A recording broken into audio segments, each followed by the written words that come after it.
Now, Chi, Veggie, Chi, Chow, Ren. I've been practicing it for many years.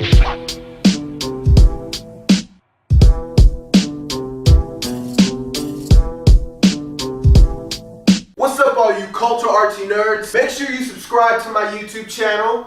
That is C.a.n_AV. Go to my website, ambitiousvariety.com, for all your cultural artsy nerd news, content, reviews, and more. In this video, we'll be discussing the inclusion of pop culture in superheroes, the age-old battle DC versus Marvel, Black Panther versus all-new Superman. The ever-going battle between Marvel and DC has been going onslaught. But with the headway of Black Panther that has reached $1 billion on a cultural impact level, we are going to be discussing all new Superman. Woohoo! Okay, now, why are we going to be discussing all new Superman? Well, let me give you some insight called Cultural Artsy Nerd News. Marvel has brought in about 45%. Why is this important? This movie is going to be talking about box office inclusion in pop culture superhero movies and how DC has a culture icon waiting to be released, but not in live action form, in animated form. Because The Killing Joke, Warner Brothers animated series, the Batman The Killing Joke, has generated an impressive 3.8 million in 2 days. Because we all know that DC is a juggernaut when it comes to their animated films. So, why is this important? Because with the ongoing success that Black Panther was filmed in Korea, they had an almost about, I would say, 98% all black cast. Some were African, some were African American. So Marvel right now is killing it. But DC Comics and DC animated films are something that Marvel hasn't really touched yet. DC Comics like Teen Titans, Justice League, these are all series. Have been killing it. In the box office, you got the Green Lantern movie. The movie was not a success, but that was starred Ryan Reynolds back when he was, not Deadpool. Anyways, so when he was Green Lantern, live action did not start off well. And this was before when the Avengers has not been assembled. Avengers, assemble!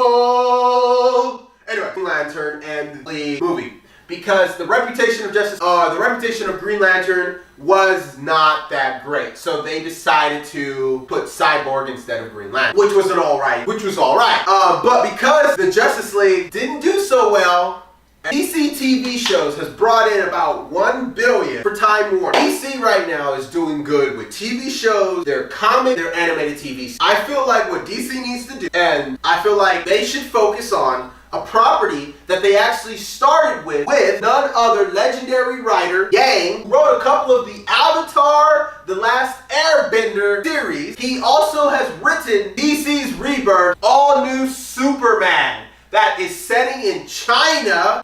There's a Chinese Batman, a Chinese Wonder Woman, and now an all-new Superman that is Chinese Hong Kong. Now, why is this important? Because for cultural artsy nerd, we are all about the culture. We're all about cross-culture. We're all about pop cross-culture. We're all about inclusion of culture, and we are very passionate about it here at Ambitious Variety.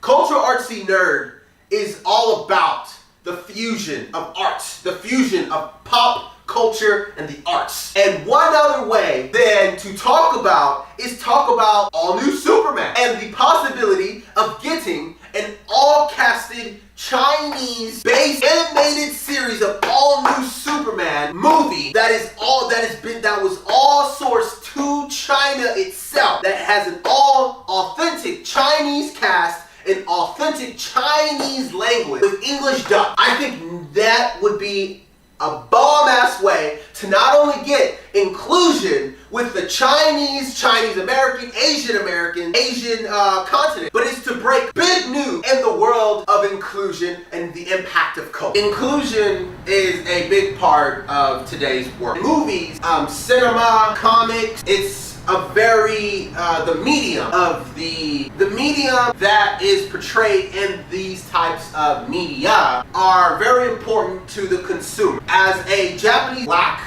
American, I personally do believe that the world is coming to a point where they would like more inclusion in movies. If you go look back in the 2000s, 2005, you will see a lot of movies that are portraying people in a more lighter skin color, and it's not being inclusive. Like Spider-Man, Spider-Man 2, Spider-Man 3. But now, in this day and age, we have more actors, we have more inclusion, we have more ways of going out and getting inclusion. With the success of Black Panther, you cannot say that an all voice acted Chinese Superman would not fly in today's age. It completely would. I believe that the way to set it up is to set it up, have it released in China first, and then dub it with all Chinese or Asian American in America, and have two releases, one dubbed, one subbed. And have that all released, and I'm telling you that would give a box office success, and that would give more awareness to the all-new Superman. That will then lead into the more sales in comics, because I believe that most people don't know that there is an all-new Superman that is based in China. And because a lot of people don't know that, they don't understand, because Superman itself was brought up in the 20s. Superman was by these two Jewish individuals, and these two Jewish individuals came over to America, and they wanted to show individuals what it was like. They wanted to show individuals that this one person, Superman, he is an alien.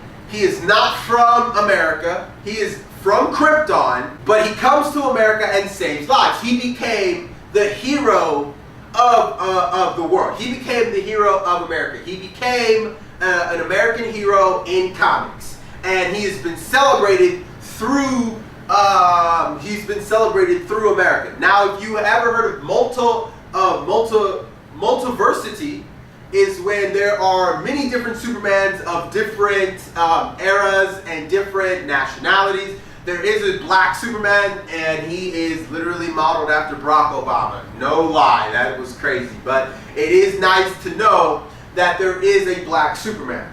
Now there is in canon form, who has his own issues, by Lang, we can now show the world how America has grown into an inclusive part of the world through pop culture.